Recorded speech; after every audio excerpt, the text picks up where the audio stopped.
संकट मोचन महाबली हनुमान, जिनका नाम मात्र लेने से सभी कष्ट दूर हो जाते हैं।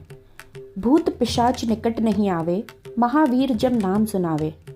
ऐसे हिंदू देवता जिनसे बुरे साए भी डरते हैं, क्योंकि वह स्वयं शिव जी का रूप हैं और पवन पुत्र हैं। बुरे साए यानी बुरी हवाएं। अब जब हवा ही आपके पिता हैं, तो कोई भी आपसे डरेगा ही। आज हम माता अंजना और वानर राज केसरी के पुत्र श्री हनुमान जी के बारे में कुछ रोचक तथ्यों पे नजर डालेंगे। नमस्ते दोस्तों, स्वागत है आपका मेरे चैनल में। आशा करती हूँ आप सभी स्वस्थ एवं मस्त होंगे। तो चलिए जानते हैं हनुमान जी की माता अंजनी के बारे में। देवी अंजना पहले एक अप्सरा थी, जिनका नाम था पुंजकस्थला। लेकिन एक बार ऋषि दुर्वासा इंद्रदेव की सभा में उनसे कुछ बात करने आए थे। तब पुंजकस्थला कई बार उनके सामने से गुजरी, जिससे उनका ध्यान भटक रहा था।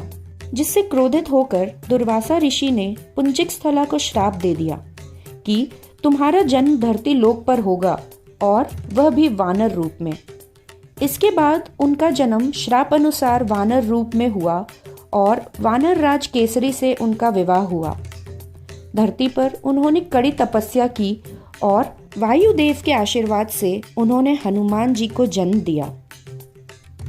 जन्म से पहले से ही है राम हनुमान का नाता। कहा जाता है कि हनुमान जी भी उसी दिव्य शक्ति से जन्मे हैं जिससे स्वयं श्री राम जन्मे थे। आनंद रामायण के सार कांड के अनुसार जब राजा दशरथ ने पुत्र प्राप्ति के लिए यज्ञ किया, तब अग्निदेव ने प्रसाद के रूप में उन्हें 4 फल दिए थे, जिन्हें दशरथ की तीनों पत्नियां ग्रहण कर तेजस्वी पुत्रों को जन्म देती। लेकिन माता कैकेयी के हाथों में जो 2 फल आए थे, उनमें से एक फल एक चील लेकर उड़ गया। जब वह चील अंजनी पर्वत के ऊपर से गुजर रहा था, तभी उसके चोट से वह फल छूटा और माता अंजना के आंचल में जा गिरा। और जब माता अंजना ने उस फल को ग्रहण किया, तब उन्हें पुत्र प्राप्ति का वरदान मिला। और ठीक 9 महीने बाद अयोध्या में राम, लक्ष्मण, भरत और शत्रुघ्न का जन्म हुआ, और वहीं अंजनी पर्वत पर हनुमान जी ने भी जन्म लिया। वैसे तो केसरी नंदन के कई नाम हैं, लेकिन सबसे प्रचलित है हनुमान। यह नाम उन्हें बचपन से नहीं मिला था। हनु का अर्थ होता है जबड़ा। एक बार हनुमान जी अपने बाल अवस्था में खेल रहे थे। खेलते खेलते उन्हें बहुत जोर की भूख लगी। तब उन्हें आकाश में सूर्य देव दिखाई पड़े।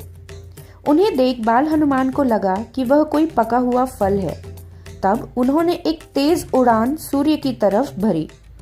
इंद्रदेव ने जब हनुमान जी को स्वर्गलोक की तरफ आते देखा, तो वह क्रोधित हो गए और हनुमान जी को वापस जाने को कहा। मगर हनुमान जी इतने भूखे थे कि उन्होंने उनकी एक ना मानी, और तब क्रोध में आकर इंद्रदेव ने अपने वज्र से उन पर प्रहार कर दिया और वह मूर्छित हो धरती की ओर गिरने लगे। अपने पुत्र को मूर्छित देख पवनदेव बहुत क्रोधित हुए। वह बहुत दुखी भी थे। वह क्रोध में हनुमान जी को लेकर पाताल लोक चले गए। उन्होंने सारे ब्रह्मांड की हवा रोक दी। सारे जीव जंतुओं का दम घुटने लगा और हर जगह हाहाकार मच गया। तब सभी की सलामती के लिए सभी देवी देवता पाताल लोक पहुंचे और हनुमान जी को ढेरों आशीर्वाद दिए।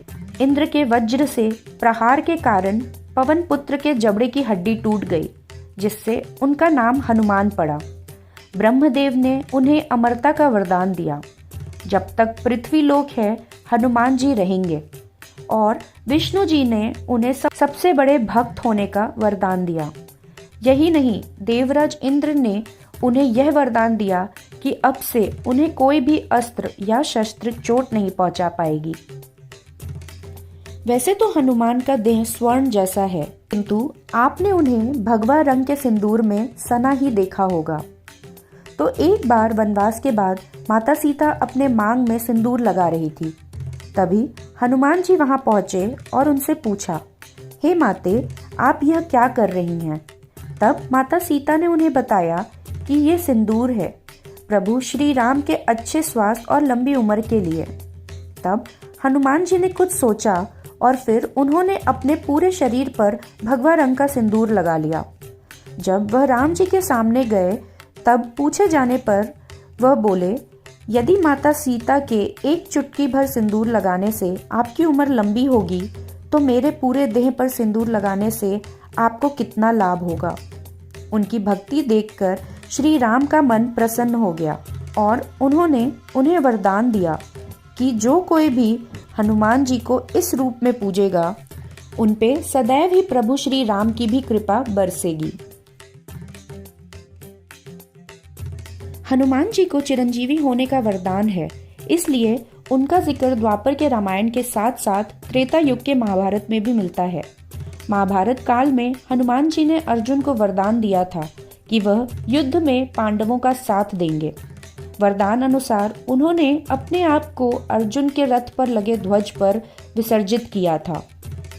युद्ध के दौरान जब कर्ण और अर्जुन में युद्ध छिड़ा तब अर्जुन के एक प्रहार से कर्ण का रथ एक कोस दूर चला जाता।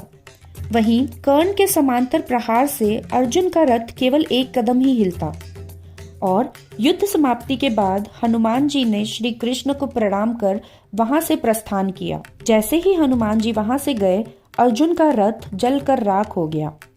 जब अर्जुन ने यह देखा तो वह आश्चर्यचकित हो गए और श्री कृष्ण से इन सब बारे में पूछा। तब श्री कृष्ण ने बताया कि श्री हनुमान हमारे रथ पर स्वयं सवार थे और उसकी रक्षा कर रहे थे, और चूंकि हमारे रथ पर महाबली स्वयं सवार थे, इसलिए कर्ण के लिए हमारा रथ हिलाना भी मुश्किल हो रहा था।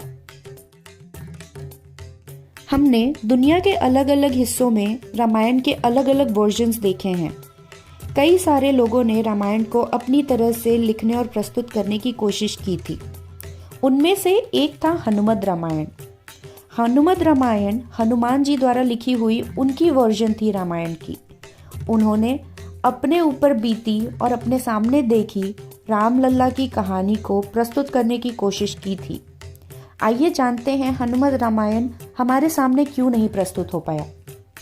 कहा जाता है हनुमान जी ने वाल्मीकि रामायण से पहले ही रामायण का अपना एक वर्जन लिखना शुरू कर दिया था। जब वाल्मीकि जी ने रामायण लिखने के बाद हनुमान जी के पास पहुंचे तो उन्होंने देखा कि हनुमान जी हिमालय के पहाड़ों पर अपने नाखूनों से रामायण लिख रहे थे, जिसे हम हनुमद रामायण के नाम से जानते हैं। लेकिन यह देख वाल्मीकि जी ने सोचा कि हनुमान जी के रामायण के आगे उनका रामायण का महत्व कम हो जाएगा। हनुमान जी ने वाल्मीकि की मनोदशा समझ अपना लिखा रामायण मिटा दिया ताकि वाल्मीकि रामायण को ही महत्व मिले। तब से आज तक हम ज़्यादातर वाल्मीकि रामायण को ही पढ़ते आए हैं। तो यह थी महाबली पवन पुत्र हनुमान की कहानी। आशा करती हूँ आपको ये वीडियो पसंद आया होगा। यदि आप मेरे चैनल पर नए हैं तो प्लीज़ इसे सब्सक्राइब करिए और वीडियो को लाइक और शेयर भी ज़रूर करें। आप कमेंट कर हमें और वीडियोस के आइडियाज़ दे सकते हैं। हम जल्द ही वापस मिलेंगे। तब तक के लिए नमस्कार।